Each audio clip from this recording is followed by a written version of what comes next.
Hello friends, welcome you all. आज मैं आपके लिए जो वीडियो लेकर आया हूं, देखिए बात करेंगे बिग मूव यानी कि बड़े मूव की तैयारी करने वाले दो स्टॉक्स।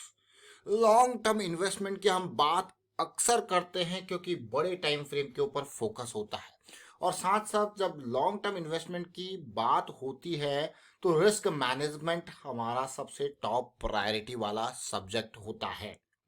रिस्क मैनेजमेंट अक्सर हम आपको क्यों कहते हैं कि बड़े टाइम फ्रेम रिलायबल होते हैं, वहां पे रिस्क मैनेजमेंट, वहां पे भी हम यहां पे कहते हैं कि भाई रिस्क मैनेजमेंट क्यों की है। वो सारी बातों को समझेंगे डिटेल में, और आगे बढ़ने से पहले मैं आपको बता दूंगा, आपने अब तक चैनल को सब्सक्राइब नहीं किया तो जल्दी से सब्सक्राइब कर ले, बेल आइकन को प्रेस कर ले, जिससे आपको नोटिफिकेशन आती रहेगी। प्राइस एक्शन सीखने के लिए आप ज्वाइन कर सकते हो मेंबरशिप, ज्वाइन बटन पे क्लिक करके। इन दो बड़े स्टॉक्स की तरफ मूव करने से पहले जरा ये देख लीजिए बड़े मूव किस तरीके से आते हैं। लिबर्टी शूज बेस फॉर्मेशन 170 से सीधे पहुंचा 400 का लेवल। क्या ये परसेंटेज गेन कम है? आप जरा ध्यान दीजिए। 170 में आपको कहूंगे कि आपने इन कंसोलिडेशन जोन पे इसको बाई किया, और ये देखिए 400, ऑलमोस्ट 133%। आप जरा देखिए, जरा सिचुएशन को समझने की कोशिश कीजिए। आप कहोगे वाह, यही तो हमारा क्या है, यही हमारा मोमेंटम बॉक्स की अंडरस्टैंडिंग है। ये जरा सा सोचिए और समझिए। रिस्क की अगर बात करोगे, आप कहोगे अगर डीप से डीप रिस्क भी यहाँ पे है इस कंसोलिडेशन जोन में, इसके बॉटम पे आप देखिए, अंडरस्टैंड कीजिए कितना कम ये रिस्क है। तो ये लो रिस्क हाई मोमेंटम वाली अपॉर्चुनिटीज लिबर्टी शूज का आपको एग्जांपल क्यों दे रहा हूं, क्योंकि आप मंथली करेक्शन को अंडरस्टैंड कर रहे हो, वीकली को समझने की कोशिश कर रहे हो, डेली पे जाके मोमेंटम को अंडरस्टैंड कर रहे हो। आज के स्टॉक्स हैं बड़े स्टॉक। एक्सिस बैंक, जरा देखिए कई महीनों से ये स्टॉक कंसोलिडेट कर रहा है, धीरे धीरे पॉजिटिविटी यहां पे देखने को मिल रही है। बस यही कारण है ये स्टॉक रडार में आया है। मैं ये नहीं कहूंगा कि ये स्टॉक आज के आज में भाग जाएगा, लेकिन जिस तरीके से यहां पे कंसोलिडेशन चल रहा है, 200 एसएमए वीकली पे बेस का फॉर्मेशन चल रहा है, तो ये स्टॉक तैयारी कर रहा है बड़े मूव की, क्योंकि एक्सिस बैंक एक बड़ा स्टॉक है। तो यहाँ पे अगर मूव बड़ा आता है तो यहाँ पे अपॉर्चुनिटीज बहुत ही जबरदस्त तरीके से, क्योंकि ये फ्यूचर एंड ऑप्शंस यानी कि एफ एंड सेगमेंट का स्टॉक है। 2.5 लाख करोड़ का मार्केट कैपिटलाइजेशन, 800 का प्राइस। ये स्टॉक काफी जबरदस्त रहने वाला है। अगर आप देखो इसके रेवेन्यू को, 70,000 करोड़ का रेवेन्यू और 16,000 करोड़ का प्रॉफिट, कमी नहीं है एक्सिस बैंक के स्टॉक में। लेकिन अगर इसके पीयर ग्रुप से कंपेयर करो तो प्राइस में तैयारी चल रही है बहुत ही जबरदस्त। वीकली चार्ट के ऊपर फिर से फोकस करते हैं। ऑल टाइम हाई कहाँ है, आप इसको रिलेट करने की कोशिश करना, समझने की कोशिश करना। ये ऑल टाइम हाई है जहां से प्राइस रिजेक्ट हो रहा है, ये देख सकते हो आप। और उसके साथ साथ इस बेस को देखिए, अभी का जो रेंज है वो 600 से 800 का रेंज मैं कहूंगा। वहां पे आप क्लियरली देखिए कैसा रेंज यहाँ पे चल रहा है, और तैयारी बहुत ही जबरदस्त वॉल्यूम भी बनता हुआ इस वीक में बनता हुआ दिख रहा है। तो देखिए एक्सिस बैंक रडार में रहने वाला है। और बुलिश क्रॉस के बाद ये पिछले 2 हफ्ते देखिए किस तरीके से डाउन आए, और अब किस तरीके से मूव अप जा रहा है। बिल्कुल रडार में रहने वाला है ये स्टॉक, क्योंकि देखिए जैसे हम बार बार आपको कहते हैं कि 200 एसएमए वीकली का बेस और ये 200 एसएमए डेली का बेस। इंतजार अगर किसी चीज का है तो मोमेंटम बॉक्स बनने का। ये देखिए बिल्कुल अगर यहाँ पे थोड़ा कंसोलिडेशन मिल जाए इस ब्रेकआउट के नियर, तो ये स्टॉक का जो ये वॉल्यूम बन रहा है बहुत ही इंपॉर्टेंट सपोर्टिव वॉल्यूम यहाँ पे बन सकता है। 200 एसएमए का एक सपोर्ट ऑलरेडी लेता हुआ एक्सिस बैंक।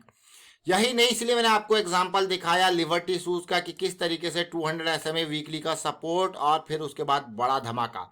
अगला स्टॉक ये ऑलरेडी एक बढ़िया मूव देता हुआ, हमने इसी तरीके से फेडरल बैंक के शेयर को भी बहुत जल्दी समझा था। आईडीएफसी कौन सा स्टॉक है? आईडीएफसी।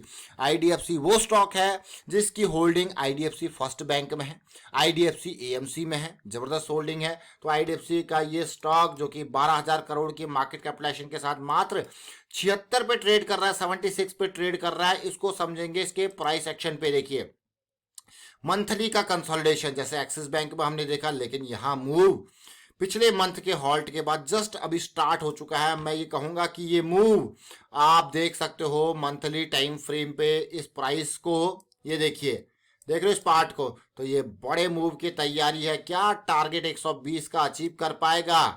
बहुत ही आराम से, क्योंकि ये स्टॉक रैली। अब ध्यान देना, वीकली के चार्ट पे ध्यान देना। क्यों हम यहाँ पे वीकली के चार्ट पे ध्यान देने को आपको कह रहे हैं, क्यों हमने आपको एग्जांपल दिया था लिबर्टी शूज का, और उसका मेजर कारण था एग्जांपल देने का 200 SMA का बेस।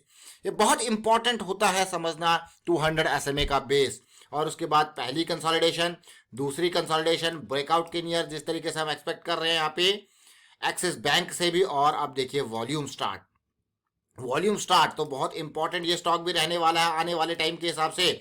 और ये जरा देखिए ये वॉल्यूम स्टार्ट, इसीलिए मैं आपको कहता हूं कि भाई आपकी खुद की एनालिसिस बहुत इंपॉर्टेंट है, क्योंकि हम थोड़ा डिले हो सकते हैं, थोड़ा लेट हो सकते हैं स्टॉक्स लाने में आपके लिए, लेकिन जब आप इन स्टॉक्स को खुद एनालाइज करते हो, और इसीलिए प्राइस एक्शन की सीरीज हमारे लिए बहुत इंपॉर्टेंट हो जाती है, तो फिर इन मोमेंटम बॉक्स को आप खुद ही समझ सकते हो और बहुत ही जल्दी समझ सकते हो। हम आपको एग्जांपल देते हैं। देखिए अभी के टाइम पे हमने आईडीएफसी, एक्सिस बैंक की बात करी है, लेकिन आपका दायरा यहीं तक सीमित नहीं रहेगा। ध्यान रखें, आपका दायरा यहीं तक सीमित नहीं रहेगा। आपको इस सेगमेंट में, बैंक्स में, फाइनेंशियल सेगमेंट में, होल्डिंग्स कंपनीज में और स्टॉक्स को देखना है। कहाँ पे वीकली पे इस तरीके से मोमेंटम दिख रहा है, कहाँ पे डेली पे आपको मोमेंटम बॉक्स बनता हुआ दिख रहा है। चलिए अगर मोमेंटम बॉक्स बन रहा है, मान लो मैंने इसको 68 पे खरीदा विद स्टॉप लॉस ऑफ 60, तो कितना रिस्क है? प्लान मेरा फेल भी हो गया। मैं ये कह रहा हूं कि प्लान फेल हो गया। प्लान फेल हो गया तो सीधे सीधे अगर 1000 शेयर खरीदे हैं तो 8000 का लॉस फिक्स है, पहले डिफाइंड है। अगर मेरा लॉस मैं 4 ही ले सकता हूं तो मैं 1000 नहीं बल्कि 500 ही शेयर खरीदूंगा। लेकिन अगर मैं यहाँ पे 2000 का लॉस लेने के लिए तैयार हूं तो मैं कितने शेयर खरीदूंगा? जरा सोचिए, यही इंपॉर्टेंट है। आपको लॉस को डिफाइन करना है और उसके बेसिस पे पोजीशन के साइज को डिफाइन करना है। That is very important learning part. तो हमने यहाँ पे एक्सिस बैंक और आईडीएफसी को की बात करी, बड़े मूव की तैयारी। ये देखिए मूव कहाँ से स्टार्ट हुआ और कहाँ की तरफ जा रहा है। ये ऑलरेडी कंसोलिडेशन देखिए फेज, ये करेक्शन फेज देखिए। हमेशा ध्यान रखें। अब आईडीएफसी की अगर मैं बात करूं, जैसे कि कभी भी गिरावट आती है, आपको हमने कहा कि मान लो ये डेली में करेक्शन है, इस करेक्शन की वजह से मैं यहाँ पे आपके सामने आवरली का चार्ट लगाता हूँ। देखिए इस करेक्शन की वजह से आवरली ने मोमेंटम लूज किया, किया कि नहीं किया? 200 SMA से नीचे आ गया, तो आपको इंतजार रहेगा आवरली के मोमेंटम में वापस आने का। ये देखिए यहाँ पे आपका रेंज शिफ्ट हो गई। और अगर आप रेंज शिफ्ट की थ्योरी को नहीं जानते हो, जो कि एंड्रयू कार्डवेल जी की बहुत इंपॉर्टेंट थ्योरी है आरएसआई की, रेंज शिफ्ट की, उसके ऊपर काफी वीडियोस हमने प्राइस एक्शन सीरीज में आपके लिए तैयार रखे हैं, उनको देखिए, समझिए। रेंज चेंज हुई क्योंकि यहाँ पे मोमेंटम में लॉस था और वो मोमेंटम में गेन आया, और उसके बाद आप देखिए 67 68 के लेवल से 76 के लेवल तक प्रवेश कर चुका है। तो ये इंपॉर्टेंट है अंडरस्टैंड करना कि जहां पे मोमेंटम में हुआ है चेंज, वहां पे वापस मोमेंटम में आना बहुत इंपॉर्टेंट चाहिए। एमएसीडी को देख सकते हो, आरएसआई को देख सकते हो, और उसके बाद आप देखिए प्राइस को देख सकते हो। तो फिलहाल वाइंड अप करता हूं इस वीडियो को, और उम्मीद करता हूं कि आपको समझ में जरूर आएगा। वीडियो अच्छा लगा तो शेयर जरूर कीजिए, लाइक कीजिए, प्राइस एक्शन सीखते रहिए, प्रैक्टिस करते रहिए।